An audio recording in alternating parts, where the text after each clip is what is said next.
Vous vous êtes déjà demandé comment vieillissent les voitures électriques? Peut-on avoir confiance dans un véhicule d'occasion? Certains se posent peut-être la question. Si je possède un véhicule thermique, est-ce qu'il est préférable, en termes d'émissions de gaz à effet de serre, de continuer à l'utiliser jusqu'à sa fin de vie, ou est-ce que je devrais en changer pour une voiture électrique neuve ou d'occasion? Il est connu et reconnu que la fabrication d'un véhicule électrique a un impact environnemental plus élevé que celle d'un véhicule thermique. Quand on parle d'impact environnemental, ce sont les émissions de CO2, mais aussi la consommation d'énergie primaire et d'eau, la toxicité, etc. Cet impact environnemental est plus élevé en raison principalement de la fabrication de la batterie. La dernière étude de l'Office fédéral de l'environnement parle même d'un impact environnemental total 70% plus élevé pour la production et l'élimination d'une voiture électrique que pour une voiture thermique. Maintenant, concentrons-nous uniquement sur les émissions de gaz à effet de serre, le CO2. Celles-ci sont 50% plus élevées pour la production et l'élimination des voitures électriques que pour les voitures thermiques. Mais pour connaître le bilan carbone d'une voiture, il faut prendre en compte sa durée de vie totale, donc aussi son utilisation.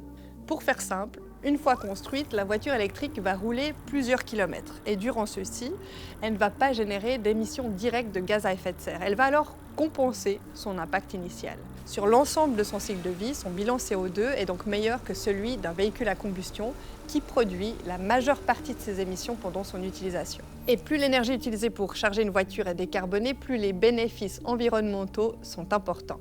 Le bilan carbone n'est en effet pas le même si je recharge ma batterie en Chine ou en Suisse, où l'énergie est plus décarbonée avec un mix qui provient à 80% des énergies renouvelables. Toujours selon cette étude de l'OFEV, les voitures électriques émettent moins de gaz à effet de serre après environ 25 000 km, en fonction d'électricité utilisée pour la recharge. Et après 200 000 km, le véhicule aura émis près de 2 fois moins de gaz à effet de serre. À ce titre, Carbone 4, un cabinet de conseil français sur les enjeux climatiques, affirme qu'une voiture électrique, en France, émet globalement 3 à 4 fois moins de CO2 que son équivalent thermique sur l'ensemble de sa durée de vie.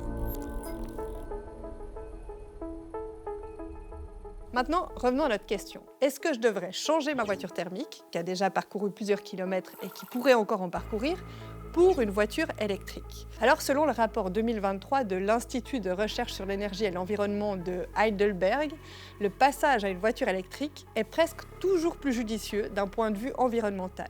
Il est même préférable d'anticiper le changement plutôt que de le retarder. Plus l'utilisation annuelle est élevée, plus les émissions liées à la fabrication sont rapidement rattrapées. Ce n'est que pour les véhicules très peu utilisés, ceux qui parcourent moins de 3000 km par an, sur une période de 16 ans, qu'il pourrait être plus avantageux du point de vue climatique de continuer à utiliser un véhicule thermique. Et plus la durée de vie de la voiture électrique est prolongée, plus l'avantage climatique par rapport à la voiture thermique est élevé. Un autre facteur décisif pour améliorer l'empreinte carbone est de donner une seconde vie à la batterie pour limiter l'impact négatif de l'extraction de nouveaux matériaux.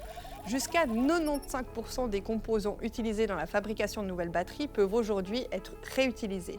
En Suisse, c'est obligatoire et financé par le prix de vente de la voiture. Conclusion, oui, il est presque toujours préférable de passer à une voiture électrique plutôt que de conduire un véhicule thermique jusqu'à la fin de sa vie, sauf dans les cas où les propriétaires parcourent moins de 3000 km par année. Et il est important de prolonger autant que possible la durée de vie du nouveau véhicule. Et si ces questions d'émissions de CO2 vous intéressent, il existe des calculateurs en ligne.